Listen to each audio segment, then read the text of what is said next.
Hello നമസ്കാരം. സഹകാരി raise പ്ലസിന്റെ മറ്റൊരു current affairs ക്ലാസ്സിലേക്ക് എല്ലാവർക്കും സ്വാഗതം. അപ്പോൾ ഒളിമ്പിക്സ് നടന്നുകൊണ്ടിരിക്കുകയാണ്, എല്ലാവർക്കും അറിയാം. ഇതിന് ഒളിമ്പിക്സ് കഴിയുമ്പോൾ നമുക്ക് ഒത്തിരി ഫാക്ട്സ് പഠിക്കാനുണ്ട്. അപ്പോൾ അതിൻ്റെ ഒരു തുടക്കം എന്ന വണ്ണം നമുക്ക് ഒളിമ്പിക്സിൽ, അതായത് 2024 പാരീസ് ഒളിമ്പിക്സിൽ ആദ്യത്തെ മെഡൽ കരസ്ഥമാക്കിയ നമ്മുടെ മനു ബക്കറിനെ പറ്റി പ്രധാനപ്പെട്ട വസ്തുതകളെല്ലാം നോക്കാം. ഇത് ഒളിമ്പിക്സിന്റെ ഒരു തുടക്കം മാത്രമാണ്. ഒളിമ്പിക്സ് അവസാനിക്കുമ്പോൾ വളരെ ഡീറ്റെയിൽഡ് ആയിട്ടൊരു ക്ലാസ് തന്നെ ഞങ്ങൾ തരുന്നുണ്ട്. എന്തായാലും മനു ബക്കറിനെ പറ്റി നോക്കാം. ഒളിമ്പിക്സിലെ ഷൂട്ടിംഗ് തരംഗം. 2024 ഒളിമ്പിക്സിൽ ഇന്ത്യക്കായി ആദ്യ മെഡൽ നേടിയത് നമ്മൾ എല്ലാവരും അറിഞ്ഞിട്ടുണ്ട്. ആരാണ്? മനു ബക്കർ. മനു ബക്കറാണ് 2024 ഒളിമ്പിക്സിൽ ഇന്ത്യക്കായി ആദ്യ മെഡൽ നേടിയത്. എന്തായിരുന്നു? വെങ്കല മെഡലായിരുന്നു. ഏതായിരുന്നു ഇനം? 10 മീറ്റർ എയർ പിസ്റ്റൾ. ഏതാണ്? 10 metre air pistol. 10 metre air pistol ഇനത്തിലാണ് വ്യക്തിഗത മെഡൽ മനു ബക്കർ നേടുന്നത്. വെങ്കല മെഡലാണ് നേടുന്നത്. ഇതോടുകൂടി ഒരു റെക്കോർഡും കൂടി മനു ബക്കർ കരസ്ഥമാക്കിയിരിക്കുകയാണ്. എന്താണത്? ഒളിമ്പിക്സ് ഷൂട്ടിങ്ങിൽ മെഡൽ നേടുന്ന ആദ്യ ഇന്ത്യൻ വനിതയാണ് മനു ബക്കർ. എന്താണ്? ഒളിമ്പിക്സ് ഷൂട്ടിങ്ങിൽ മെഡൽ നേടുന്ന ആദ്യ ഇന്ത്യൻ വനിതയാണ് മനു ബക്കർ. മനു ബക്കറിന് വെങ്കല മെഡലാണ് ലഭിച്ചത്. അപ്പോൾ സ്വർണവും വെള്ളിയും നേടിയത് ഏത് രാജ്യക്കാരാണ്? ദക്ഷിണ കൊറിയയ്ക്കാണ് സ്വർണവും വെള്ളിയും ലഭിച്ചത്. അപ്പോൾ ഈ റെക്കോർഡ് മറക്കരുത്. ഒളിമ്പിക്സ് ഷൂട്ടിങ്ങിൽ മെഡൽ നേടുന്ന ആദ്യ ഇന്ത്യൻ വനിതയാണ് മനു ബക്കർ. ആദ്യ ഇന്ത്യൻ വനിതയാണ് മനു ബക്കർ. ഷൂട്ടിങ്ങിൽ ഇന്ത്യയുടെ 5ാമത്തെ മെഡലാണിത്. ഏതാണ് 5ാമത്തെ മെഡല്? ഇന്ത്യയുടെ പാരീസ് ഒളിമ്പിക്സിൽ ഇന്ത്യ നേടുന്ന ആദ്യത്തെ മെഡലായ മനു ബക്കറിന്റെ ആ വെങ്കല മെഡൽ ഷൂട്ടിങ്ങിൽ ഇന്ത്യയുടെ 5ാമത്തെ മെഡലായിരുന്നു. ഒളിമ്പിക്സ് ഷൂട്ടിങ്ങിൽ മെഡൽ നേടുന്ന ആദ്യത്തെ ഇന്ത്യക്കാരൻ, ആദ്യ ഇന്ത്യൻ വനിത നമ്മുടെ മനു ബക്കറാണെന്ന് പറഞ്ഞു. അങ്ങനെയെങ്കിൽ ഒളിമ്പിക്സ് ഷൂട്ടിങ്ങിൽ മെഡൽ നേടുന്ന ആദ്യ ഇന്ത്യക്കാരൻ ആരാണ്? രാജ്യവർദ്ധൻ സിംഗ് റാത്തോഡ്. ആരാണ്? രാജ്യവർദ്ധൻ സിംഗ് റാത്തോഡ്. നമുക്ക് എല്ലാവർക്കും വളരെ പരിചിതമായിട്ടുള്ളൊരു പേരാണ് രാജ്യവർദ്ധൻ സിംഗ് റാത്തോഡ്. അദ്ദേഹം നമ്മുടെ കേന്ദ്ര കായിക മന്ത്രിയൊക്കെ ആയിരുന്ന വ്യക്തിയാണ്. അദ്ദേഹത്തിന് വെള്ളി മെഡലാണ് ലഭിക്കുന്നത്. മനു ബക്കറിന് 2024 ലഭിച്ചതെങ്കിൽ രാജ്യവർദ്ധൻ സിംഗ് റാത്തോഡിന് 2004 ഏതൻസ് ഒളിമ്പിക്സിലാണ് ലഭിക്കുന്നത്. വർഷം ഓർത്തിരിക്കുക. ഒളിമ്പിക്സ് ഷൂട്ടിങ്ങിൽ മെഡൽ നേടുന്ന ആദ്യ വനിത 2024 ഉണ്ടായതെങ്കിൽ ആദ്യ വ്യക്തി 2004 ഏതൻസ് ഒളിമ്പിക്സ്, രാജ്യവർദ്ധൻ സിംഗ് റാത്തോഡ്. അങ്ങനെയെങ്കിൽ ഒളിമ്പിക്സ് ഷൂട്ടിങ്ങിൽ മെഡൽ നേടുന്ന 2ാമത്തെ വ്യക്തി നമുക്ക് ഏറെ പരിചിതമാണ്. പേര് അഭിനവ് ബിന്ദ്ര. അഭിനവ് ബിന്ദ്ര സ്വർണമാണ്. 2008 ബെയ്ജിംഗ് ഒളിമ്പിക്സ് വ്യക്തിഗത ഇനത്തിൽ സ്വർണം നേടുന്ന ആദ്യത്തെ വ്യക്തിയാണ് അഭിനവ് ബിന്ദ്ര. നമുക്കറിയാവുന്ന കാര്യമാണ്. അദ്ദേഹമാണ് ഒളിമ്പിക്സ് ഷൂട്ടിങ്ങിൽ മെഡൽ നേടുന്ന 2ാമത്തെ ഇന്ത്യക്കാരൻ. 2008 രാജ്യവർദ്ധൻ സിംഗ് റാത്തോഡ് ലഭിച്ച് കൃത്യം 4 വർഷം കഴിഞ്ഞ് 2008 ബെയ്ജിംഗ് ഒളിമ്പിക്സ്, അതായത് 4 വർഷം കൂടുമ്പോഴാണല്ലോ ഒളിമ്പിക്സ് നടക്കുന്നത്. പിറ്റേ ഒളിമ്പിക്സിൽ, തൊട്ടടുത്ത ഒളിമ്പിക്സിൽ തന്നെ നമുക്ക് സ്വർണവും കരസ്ഥമാക്കാൻ കഴിഞ്ഞു. 3ാമത്തെ വ്യക്തി വിജയ് കുമാർ. 3ാമതും നമുക്കൊരു വിജയം ഒളിമ്പിക്സ് ഷൂട്ടിങ്ങിൽ ഉണ്ടായിരിക്കുന്നു. വെള്ളിയാണ്, വെള്ളി മെഡലാണ് 2012. ഇതെല്ലാം തുടർച്ചയായിട്ടാണ് 2004, 2008, 2012 വിജയ് കുമാർ വെള്ളി. അതേ ഒളിമ്പിക്സിൽ തന്നെ ഗഗൻ നാരംഗ് വെങ്കല മെഡലും നേടി. അപ്പോൾ 2012 ലണ്ടൻ ഒളിമ്പിക്സിൽ ഇന്ത്യക്ക് ഒളിമ്പിക്സ് ഷൂട്ടിങ്ങിൽ വെള്ളിയും ലഭിച്ചു, വെങ്കല മെഡലും ലഭിച്ചു. വിജയ് കുമാർ വെള്ളി, ഗഗൻ നാരംഗ് വെങ്കലം. ഈ ഗഗൻ നാരംഗിന് ലഭിക്കുന്ന ഈ വെങ്കല മെഡലായിരുന്നു നമ്മുടെ അവസാനത്തെ ഷൂട്ടിങ്ങിന് ലഭിക്കുന്ന അവസാനത്തെ മെഡൽ ഗഗൻ നാരംഗിന് ലഭിച്ച ആ വെങ്കല മെഡലായിരുന്നു 2012. അപ്പോൾ എത്ര വർഷങ്ങൾക്കിപ്പുറം? 12 വർഷങ്ങൾക്കിപ്പുറമാണ് ഇന്ത്യ ഷൂട്ടിങ്ങിൽ ഒരു മെഡൽ കരസ്ഥമാക്കുന്നത് എന്നുകൂടി ഓർത്തിരിക്കുക. അപ്പോൾ എങ്ങനെയാണ്? ഒളിമ്പിക്സ് ഷൂട്ടിങ്ങിൽ മെഡൽ നേടുന്ന ആദ്യ വ്യക്തിയാണ് രാജ്യവർദ്ധൻ സിംഗ് റാത്തോഡ്. വെള്ളി മെഡലാണ് ലഭിക്കുന്നത് 2004 ഏതൻസ്. മറക്കരുത്, ഇത് 2024. ആദ്യ മെഡൽ ലഭിക്കുന്നത് 2004. രണ്ടാമത്തെ വ്യക്തി 2008 അഭിനവ് ബിന്ദ്ര. മറക്കില്ലല്ലോ, 2004 കഴിഞ്ഞ് അടുത്ത ഒളിമ്പിക്സ് 2008, അതിന്റെ അടുത്ത ഒളിമ്പിക്സ് 2012. അതേ ക്രമത്തിൽ തന്നെ പോവുകയാണ്. അഭിനവ് ബിന്ദ്രയ്ക്ക് സ്വർണം ലഭിക്കുന്നത് 2008 ബെയ്ജിംഗ് ഒളിമ്പിക്സിലാണ്. മൂന്നാമത്തെ വ്യക്തി വിജയ് കുമാർ, വെള്ളി മെഡൽ 2012 ലണ്ടൻ ഒളിമ്പിക്സ്. അതേ ഒളിമ്പിക്സിൽ തന്നെ ഗഗൻ നാരംഗ്, വെങ്കലം 2012 ലണ്ടൻ ഒളിമ്പിക്സ് തന്നെയാണ്.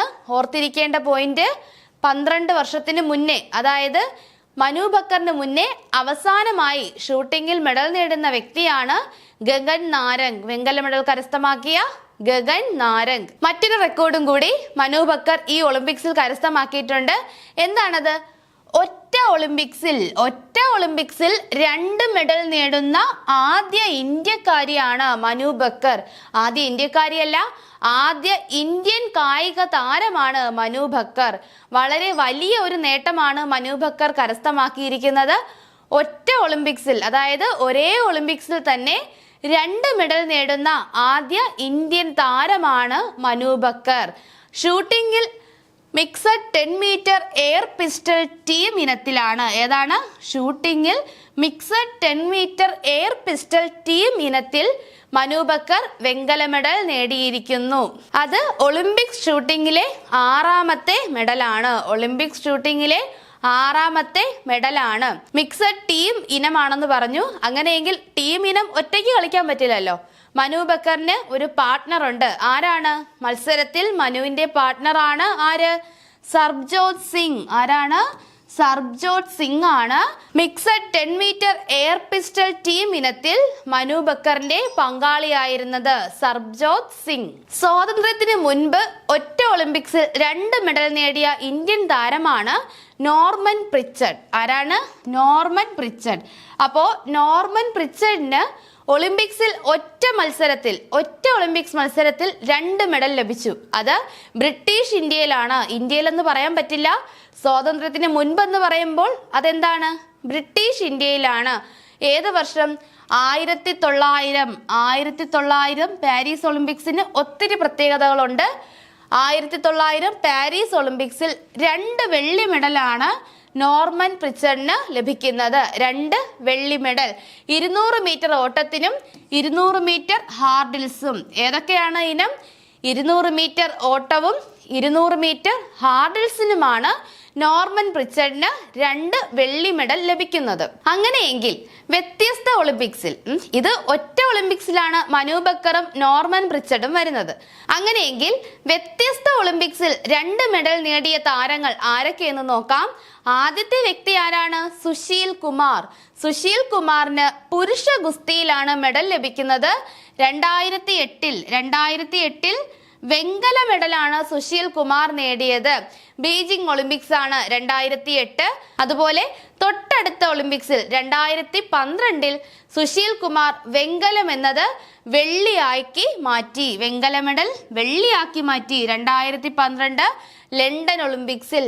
ഓർത്തിരിക്കുക, വ്യത്യസ്ത ഒളിമ്പിക്സിൽ 2 മെഡൽ നേടിയ താരങ്ങളെയാണ് പറഞ്ഞത്. അതിൽ ആദ്യത്തെ വ്യക്തി സുശീൽ കുമാറാണ്. 2008 ബീജിംഗ് ഒളിമ്പിക്സിൽ പുരുഷ ഗുസ്തിയിൽ വെങ്കല മെഡലും 2012 ലണ്ടൻ ഒളിമ്പിക്സിൽ പുരുഷ ഗുസ്തിയിൽ വെള്ളി മെഡലും നേടിയ താരമാണ് സുശീൽ കുമാർ. അടുത്തത് PV സിന്ധു. PV സിന്ധുവിനെ നമുക്ക് എല്ലാവർക്കും അറിയാം, ബാഡ്മിന്റൺ താരമാണ്. ബാഡ്മിന്റൺ സിംഗിൾസ് വെള്ളി മെഡൽ 2016 റിയോ ഒളിമ്പിക്സിൽ വെള്ളി മെഡലും 2020 ടോക്കിയോ ഒളിമ്പിക്സിൽ വെങ്കല മെഡലുമാണ് PV സിന്ധു നേടിയത്. ഇനി നമ്മുടെ മനു ബക്കർ ജനിച്ചത് ഏത് സംസ്ഥാനത്തിലാണ്? ഹരിയാനയിലാണ്. ഹരിയാനയിലെ ജജ്ജാർ ജില്ലയിലാണ് മനു ബക്കർ ജനിച്ചത്. ഇതൊക്കെയാണ് ചോദിക്കുന്നത് PSCക്ക്. നമുക്ക് എല്ലാവർക്കും അറിയാം. വളരെ ലേറ്റസ്റ്റ് ആയിട്ടുള്ള സ്പോർട്സ് താരങ്ങളുടെ ജന്മസ്ഥലമൊക്കെ നമുക്ക് ചോദിക്കുന്നുണ്ട്. അപ്പോൾ മനു ബക്കർ ഹരിയാനക്കാരിയാണ്. ഹരിയാനയിലെ ജജ്ജാർ ജില്ലയിലാണ് മനു ബക്കർ ജനിച്ചത് എന്ന് ഓർക്കുക. മനു ബക്കറിന് 3ാമത്തെ മെഡൽ നേടി ഹാട്രിക് നേടാൻ കഴിഞ്ഞില്ല, മിസ്സായിട്ടുണ്ട്. എന്നിരുന്നാലും ഇത് നമുക്ക് വളരെ വലിയൊരു നേട്ടം തന്നെയാണ്. അപ്പോൾ എന്താണ്, ഒറ്റ ഒളിമ്പിക്സിൽ 2 മെഡൽ നേടുന്ന ആദ്യത്തെ ഇന്ത്യൻ താരമാണ് മനു ബക്കർ. അത് ഒരു വളരെ വലിയൊരു നേട്ടം തന്നെയാണ്. ഇത്രയുമാണ് മനു ബക്കറിനെ പറ്റിയും ഒളിമ്പിക്സിലെ ഷൂട്ടിങ്ങിനെ പറ്റിയും നമുക്ക് പറയാനുള്ളത്. ഇനി നമുക്ക് വളരെ റീസെന്റ് ആയിട്ടുള്ള മറ്റൊന്നാണ്, നമ്മളിപ്പോ വാർത്തയിലും പത്രത്തിലും ഒക്കെ കൂടുതലും കണ്ട ഒരു കാര്യമാണ് ബെയ്ലി പാലം. നമ്മുടെ വയനാട് ദുരന്തവുമായി ബന്ധപ്പെട്ടതാണ്, വളരെ ദുഃഖകരമായ വാർത്ത തന്നെയാണ്. എന്നിരുന്നാലും നമ്മുടെ അറിവിലേക്ക് ബെയ്ലി പാലം എന്താണെന്ന് നമുക്ക് നോക്കാം. എല്ലാവരും പറയുന്നു ബെയ്ലി പാലം പണിതു, ഇന്ത്യൻ സൈന്യം ബെയ്ലി പാലം പണിതു എന്നൊക്കെ. പക്ഷെ അത് എന്താണെന്ന് നമുക്ക് ഒട്ടുമിക്ക പേർക്കും അറിയില്ല. അപ്പോൾ എന്താണ് ബെയ്ലി പാലം എന്ന് നോക്കാം. ദുർഘടമായ പ്രദേശങ്ങളിൽ അടിയന്തിരമായി പണിയുന്ന പാലമാണ് ബെയ്ലി പാലം. അപ്പോൾ എന്താണ്, ദുർഘടമായ പ്രദേശങ്ങളിൽ അടിയന്തിരമായി പണിയുന്ന പാലമാണ് ബെയ്ലി പാലം. അതിന് ഒത്തിരി പ്രത്യേകതകളുണ്ട്. പ്രധാനമായും എന്താണ്, എളുപ്പത്തിൽ നിർമ്മിക്കാനാകും. ഒറ്റ രാത്രി കൊണ്ടാണ് നമ്മുടെ ഇന്ത്യൻ സൈന്യം വയനാട്ടിലെ ബെയ്ലി പാലം പണി കഴിപ്പിച്ചത്. അത് അപ്പോൾ എളുപ്പത്തിൽ നിർമ്മിക്കാനാകും. പിന്നെ എന്തിനാകും, എടുത്തു മാറ്റുവാനും സാധിക്കുന്നു. അവിടെ പുതിയൊരു പാലം വരുന്നത് വരെ ബെയ്ലി പാലം വയനാട് തന്നെ ഉണ്ടാകുമെന്ന് നമ്മുടെ സൈന്യം അറിയിച്ചിട്ടുണ്ട്. അപ്പോൾ അത് എടുത്തു മാറ്റാനും കഴിയുന്നതാണ്, ഓർത്തിരിക്കുക. എളുപ്പത്തിൽ നിർമ്മിക്കാനും എളുപ്പത്തിൽ എടുത്തു മാറ്റുവാനും സാധിക്കുന്ന പാലങ്ങളാണ് ബെയ്ലി പാലം. അതിൻ്റെ പ്രധാന ഘടകങ്ങൾ ഏതാണ്, ഉരുക്കും തടിയുമാണ് പ്രധാന ഘടകങ്ങൾ.